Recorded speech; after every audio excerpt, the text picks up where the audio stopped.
Welcome back, welcome back, welcome back. It is a new day. We thank the good Lord it's a new day. Thank God it is a new day. So good to see you again. Thanks for stopping by. Hey, we're still on our series trying to understand this whole opposite sex friendships and marriage. The impact. Is it healthy? Is it harmful? I don't think it's healthy. I think it does more damage than any good. It's more of a detriment than it is a benefit. That's my opinion. Please put your opinion in the comment section below. Let's have the discussion. Well, we still have Greg and Erin here, dropping a lot of wisdom and nuggets. They are from the Focus on the Family Marriage. I did a prior video trying to address the question where a spouse planned an entire vacation without the other spouse knowing about it with an opposite gender. But in today's video, the focus today is trying to understand the impact of the opposite sex in a marriage and what leaving and cleaving really means. And then I'll also come back and offer my thoughts on what I'm thinking about who really needs counseling. Please put your comments in the comment section below. Let us listen to Erin and Greg as they offer their advice. Wisdom. Words of wisdom here. Let us go. I find as I work with couples that often couples don't have a conversation about what do we want this to look like within our marriage. And so there's risks to having opposite sex friendships. And I know many of you are probably thinking, why? Like, what does it matter? We were friends before we got married. I think it's important that that opposite sex friend becomes a friend of the couple. Yeah. And I know the guy in the article even said that this female friend of his was in their wedding, stood up on his side in their wedding and became friends with his wife. So it confuses me. Why didn't he just include his wife in the trip in the first place? But I'm glad he did eventually. Yeah.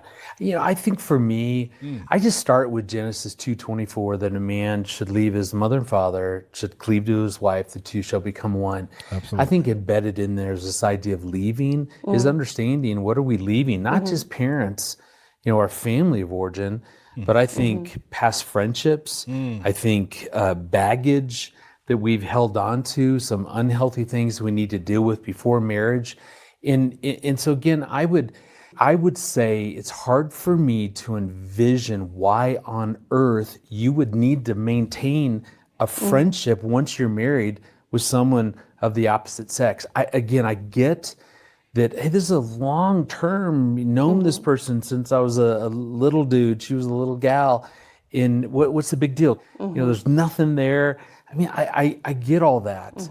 I just go, why? Why is that so important? It's kind of in my mind, the visual is, hey, there's a really cool playground. I want to go play on that playground, just hang out, have some fun. Now it's in a minefield, so I got to be careful of how I maneuver around because there's mines all the way around. And that's what it feels like with opposite sex friendships. If I'm really having a close friendship for me, with a woman, it's just loaded with potential issues. It is a minefield. So I don't get why that would need to be such an important thing. Leave. We're leaving those things. We're reorienting. We're reprioritizing relationships once we get married. So I've never heard anybody give me a compelling this is absolutely why I need to have this friendship. Well, and I don't buy it. Yeah, I still think if it's a long-term opposite sex friendship, bringing it into the marriage, prioritizing the marriage over the friendship. I mean, that's the truth for male or female, same-sex, opposite-sex friendships, that the marriage needs to be prioritized above everything. Yeah.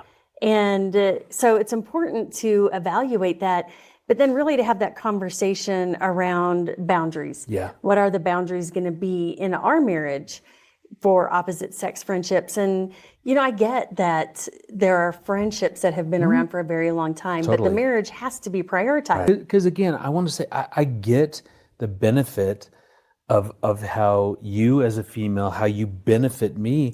And I have so many, what I would say, friends, female friends at work, to where I can get that benefit, but it's it's always in groups. I would never socialize. I've never take a female out alone for lunch. Well, that's one of the boundaries we put in place. But I'm just saying, so I get the value, but that can be done, like you were saying, as a couple friend. So I could see where for the story, this childhood friend to be brought into the relationship where there's always the three of them. Yes. Well, I think Greg, you can hear it in Greg's tone that he's not having it. And I feel the same way. I mean, what is the benefit is what Greg is saying, and Erin here. What is the benefit? Those are part of the boundaries that need to be talked about. And if either party's not happy with it, my suggestion, do not proceed with that marriage as you're going through your counseling, right? This is why we need counseling. So that takes me to what I wanted to just drop in here. Thanks again to Greg and Erin. These guys are so knowledgeable. I've been following them, watching them, listening to them. It's just a whole lot of words of wisdom that they've been putting out there to have a healthy marriage, because a lot of times we think we can handle stuff we cannot. Oh, there is nothing about it. It's okay. It's not okay. And my advice always is, if you are a couple, especially young couples, make sure you have older couple friends. And then you could also have your peers as well as friends, couple friends. And, you could also have those that are younger. But it's always good to have an older couple friends, because a lot of times, a lot of things, young couples, are bickering over, going back and forth. You go to an older couple, they just be like, is this it? This is all you're fighting over? They just seem to have the words of wisdom. Now, back to what I was saying as it relates to counseling. Who needs counseling? Now, this is my humble opinion. This is my thought process, and this is my perspective that I think needs to happen. Because I've had discussions with so many people, friends, married, that are having these types of challenges. And I think it's time, especially in the church, in the Christian community, where typically Christian counseling is encouraged. I believe not only should the couples be counseled, not only should they go through the counseling process, the parents of both couples to be should go through counseling. The siblings of the couples should go through counseling. Other extended family, cousins, nephews, whatever, should go through counseling. And then friends should go through counseling. They could all have a 1 session, 2 sessions, however they want to do it. This will help everybody better understand what leaving and cleaving means. A lot of times, sometimes, most cases, sometimes families are typically more of a problem. They don't understand boundaries, or they understand boundaries, they just don't care. Everyone needs to understand what leaving and cleaving means. They are now one. Leave them alone. All this stuff you used to do before, you can still do, but you got to give them time. Let them get back to you. You just don't show up at their house anytime you want. It's got to be some boundaries. They're now a couple.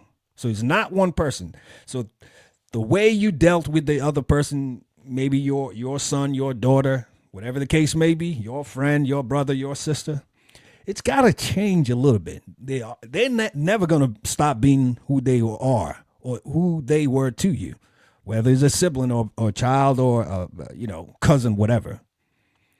But the dynamic has to change, because now they have a different life and they're still trying to understand and live their life. So leave them alone. You need counseling too. I'd like to know what you think about that. I posed this same thing to a friend of mine and he agreed, because he was going through that same type of challenge as well. He had mentioned they are having an issue where, from both sides, their parents just show up They call them, they need them to do something. They expect them to just leave whatever they're doing and come over or go over, whatever the case may be. That's not appropriate. They now have their own life. They've got to build their life. So you got to respect the new life and the boundaries. So that's my thought process. Please put in the comment section below. Let us know what you think about this. Thanks to Erin and Greg again from the Focus on the Family Marriage. This is beautiful. I'll be coming back with more pieces. Please drop your comments in the comment section below. Let us have the discussion. This is healthy for us all. One of the things we're missing in the society today is long-lasting marriages. We got to change that, especially in the Christian household.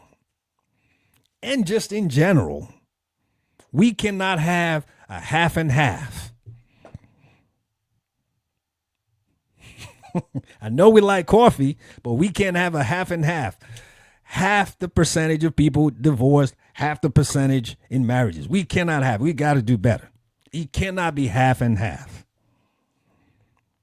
We got to have stronger marriages, a stronger percentage, a higher percentage of marriages than we have in,